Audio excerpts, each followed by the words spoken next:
Willkommen zu Frequent Traveler TV. Mein Name ist Lars Korsten. Heute wieder zu einer frisch gepressten Sendung. Themen, die wir haben, Neuigkeiten aus der Schweiz, eigentlich nichts Neues. Die Piloten waren vor zähen Verhandlungen. Bin mal gespannt, was da noch so passiert. Dann haben wir die Freunde von Skywards, die reduzieren Prämienflüge für Partner um 25%, aber leider nicht in allen Kategorien. Also müssen wir uns angucken. Dann haben wir Neuigkeiten aus American Express Hausen in Deutschland. Da gibt es jetzt Accor, die geben nämlich Accor Gold für die Platinkarte. Und Hangar One, Ticketpreise, Rabatte und da müssen wir mal drauf eingehen. Ich habe da wohl nicht mit der Lufthansa-Intelligenz gerechnet. Nennen wir es einfach mal so. Ihr denkt dran, wie immer den Kanal zu abonnieren, die Glocke anzumachen, ein Like dazulassen, aber auch zu kommentieren und zu abonnieren. Danke euch dafür. Ja, Thema 1 ist natürlich, die Swiss-Piloten warnen vor den stockenden Tarifverhandlungen. Wie ist die Situation? Die Tarifverhandlungen zwischen der Swiss und der Pilotengewerkschaft Aeropers kommt nach Darstellung der Gewerkschaft nur schleppend voran. Aeropers warnt, dass ein neuer Gesamtarbeitsvertrag möglicherweise nicht rechtzeitig vor dem Auslaufen des aktuellen GAV Ende 2026 abgeschlossen werden kann. Der aktuelle Vertrag GAV 2023 ist Kündigung durch Piloten und Piloten, also Pilotinnen und Piloten im November 2025, Vertragsende also 2026. Die neuen Verhandlungen hatten ja schon im April begonnen diesen Jahres. Dass die Verhandlungen bei der Lufthansa Group irgendwo als zäh oder so betitelt werden, das ist ja etwas, was durchaus bekannt ist. Da brauchen wir nichts drüber sagen. Aber die Gewerkschaft kritisiert angebliche Verstöße gegen den laufenden Vertrag, Alleingänge des Managements, eine stärkere Orientierung an der Lufthansa-Kultur. Was auch immer Lufthansa-Kultur ist, da müssen wir auch mal drüber sprechen, vielleicht in einer gesonderten Sendung. Und natürlich die Vernachlässigung der Schweizer Werte. Ein Schwerpunkt der Tarifrunde sind natürlich Dienst- und Einsatzregeln. Einigen Swiss-Teilflotten soll die Personaldecke angespannt sein. Und die Verhandlungen laufen aber auf mehreren Ebenen weiter. Ja, ich denke mal, das ist halt relativ krass. Jetzt müssen wir uns nochmal angucken, inwieweit das bei den Dienstregeln, zum Beispiel da sind maximale Einsatzzeiten, Ruhezeiten, freie Tage, Planungssicherheit, Bereitschaftsdienste, kurzfristige Planänderungen, Nacht- und Langstreckeneinsätze und Planbarkeit und Kompensation bei Änderungen.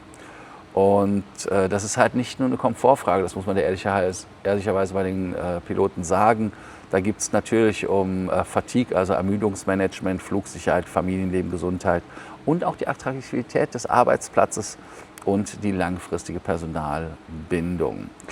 Ja, der Konflikt reiht sich natürlich ein in die Konflikte, die wir bei der Swiss haben. Wir sehen das ja auch, dass bei der Swiss regelmäßig die Swissness vermisst wird, sowohl von den Mitarbeitern als aber auch von den Passagieren. Und da gibt es dann natürlich dann so zwei Welten, die aufeinander prallen. Ich sag mal so, am Ende des Tages ist es halt wirklich wahrscheinlich mit der Mehrheit wie immer. Die liegt in der Mitte irgendwo. Wir müssen natürlich dann ganz klar fokussieren uns auf die Themen, was dann richtig ist. Also ist richtig, dass alles, was der Passagier nicht sieht, alles das, was gemeinsam gemacht werden kann, um Synergien zu heben. Da sage ich ganz klar, lass die Lufthansa das machen in Frankfurt. Aber bei dem Thema, wenn es darum geht, dass man in der Swiss halt nicht mehr diese Eigenständigkeit empfindet beim Produkt, da finde ich das natürlich dann berechtigt. Das ist das, wo es natürlich dann aufs Gemüt schlägt. Ich hatte gestern auch gelesen, dass die Leute sich beschwert hätten, jetzt über Lufthansa, über 20 Jahre Lufthansa da drin. 2005 ist die Lufthansa ja übernommen, die Swiss. Ihr wart pleite, Freunde der gepflegten Gastfreundschaft. Und die Gewinne bei der Swiss sind ja erst möglich, seitdem ihr von Lufthansa profitiert, nämlich durch die Synergien, Flugzeuge und so weiter zu kaufen. Wobei man jetzt den Plan, ja die Flugzeuge über die Schweiz zu importieren, auch ausgelassen hat. Aber das ist auch ein anderes Thema. Also insofern können wir das Fazit einfach zusammenfassen unter, die Verhandlungen sind nicht gescheitert, der Ton wird halt einfach nur schärfer, das gehört zur Folklore dazu. Der Konflikt betrifft ja nicht nur die Lohnfragen, sondern auch vor allem Dienstregeln, Vertrauen, aber auch die Swiss-Eigenständigkeit. Also es geht da wesentlich mehr als um nackte Zahlen. Beide Seiten haben aber immer noch ein ein gutes halbes Jahr, naja gut, 5 Monate. 5 Monate Zeit, das zu lösen, Ende 2026. Und ich denke, je stärker die Auseinandersetzung zur Grundsatzdebatte über Lufthansa und die Schweizer Identität wird, desto schwieriger wird es, sachlich da zu bleiben. Also das ist dann immer so eine emotionale Geschichte. Deshalb Freunde der gepflegten Gastfreundschaft holt da die Emotionalität raus. Ja, sollte Swiss ihre eigenen Dienst- und Tarifregeln behalten oder braucht die Lufthansa Group stark vereinheitlichte Standards? Das wäre eine Frage. Dann geht es weiter zu Emirates, da kriegen wir schon noch direkt wieder in die Meilenpunkte und Status. Da ist es so, dass Emirates Skywards bietet zum 9. August einen Rabatt von 25, also bis zum 9. August, Rabatt von 25% auf ausgeweitete Economy-Flüge, leider nur bei 19 Partner Airlines, oder 18 Partner Airlines, 18 Partner Airlines. Der Nachlass geht halt nur für neu ausgestellte Tickets raus und er reduziert nur ausschließlich die benötigten Meilen. Steuern und Zuschläge bleiben vollständig zahlbar. Also 24. Juli bis 9. August, ich weiß gar nicht, warum ich so Sprachstörung habe. Also nochmal ganz langsam von vorne. 24. Juli bis 9. August, 25% bei ausgewählten 18 Partnern, nicht bei Emirates selber. Buchungsarten gilt Gott sei Dank für One-Way, aber auch für Hin- und Rückflüge. Offen für alle Skywards-Mitglieder, gültig nur für neue Premium-Buchungen. Und wichtig ist das Ausstellungsdatum des E-Tickets. Aber alles andere, Gebühren, Treibstoff und Steuern, keine Reduktion. Also das ist ganz wichtig. Die Teilnehmer, die man erwähnen sollte, wäre vielleicht Air Canada, vielleicht Condor für den einen oder anderen interessant oder United. Ausgeschlossen sind Bangkok, Koh Samui, Bangkok. Das ist ganz wichtig, weil wenn man das Ganze macht, da gibt es ja auch Bangkok Airways, also die haben da nicht so Happiness gehabt für die Route. Ja, für Europa kann man auch einige Ziele nennen, die vielleicht interessant sind. Aegean Olympic innerhalb Griechenlands, TAP-Verbindungen, Condor-Strecken, mögliche United und Air Canada Anschlüsse nach Nordamerika, so wie ich es sagte. Als Fazit können wir hier zusammen sagen, dass wir die Aktion für ohnehin geplante Economy-Class-Reisen natürlich einen guten Gegenwert bringen. Man sieht, man hat das Problem, dass die Meilen gerade nicht verbraucht werden, weil die Leute halt nicht mit Emirates so viel fliegen. Besonders interessant sind teure Regionalstrecken mit niedrigen Nebenkosten. Vor der Buchung müssen die Barpreise wie Steuern und Zuschläge verglichen werden, weil das ist nämlich immer das, was das Ganze dann unendlich teuer macht. Bestehende Awards sollten wegen des Risikos verlorener Verfügbarkeit nicht storniert werden. Also das heißt, wenn ihr ein Award-Ticket storniert, das heißt nicht, dass es das Ticket morgen noch gibt. Ja. Bei welcher Partner Airlines würdet ihr eure Skywards-Meilen mit den 25% Rabatt einsetzen? Dann haben wir noch was Neues aus Lufthansa Hausen, Hangar One, Sport Soleum. Ich wurde darauf hingewiesen, dass mein Bashing, wobei ich nicht als Bashing, sondern als konstruktive Kritik verstanden wissen möchte, unberechtigt sei. Und zwar bei den Preisen. Also, man sieht im Besucherzentrum im Hangar One, das ja am 1. August am Flughafen Frankfurt eröffnet, für die Öffentlichkeit, die Gemeine, ich hoffe von allgemein, nicht von gemein, gibt es eine Neuigkeiten bei den Preisen. Heißt also, 18 Jahre Erwachsene und älter müssen 8 € bezahlen. Erwachsenengruppe ab 15 Personen sind 6 € pro Person, gibt also einen Mengenrabatt. Ermäßigt für 4. Schüler, Azubi, Studierende Gruppen ab 10 sind 3. Familie sind 15 € plus Kinder unter 17, einschließlich 17. Und Horn Circle ist kostenlos. Und jetzt sagt ihr, was ist mit dem FTL? Ja, der FTL guckt in die Röhre, da gibt es ja nichts. Aber der Senator bekommt ermäßigten Eintritt mit Kindern und Jugendlichen von 7 bis 17, Schülerinnen und Schüler, Auszubildende, Studierende, Senioren ab 65 Jahren, ehemalige Lufthansa-Mitarbeiter. Und der Senator bekommt inklusive seiner Begleitperson das Ticket mit 50% Rabatt. Also haben wir das geklärt. Danke an den Kollegen von Lufthansa, der mich da gemaßregelt hat und gesagt hat, da muss noch mal genauer hingucken. Habe ich gemacht. Ihr könnt auf die Hangar One-Seite gucken. Also insofern nicht alles ganz so schlimm, wie ich das sagen würde. Gibt da auch irgendeinen Flugsimulator, aber No Motion, sondern halt so einen. Aber das ist doch nicht verkehrt.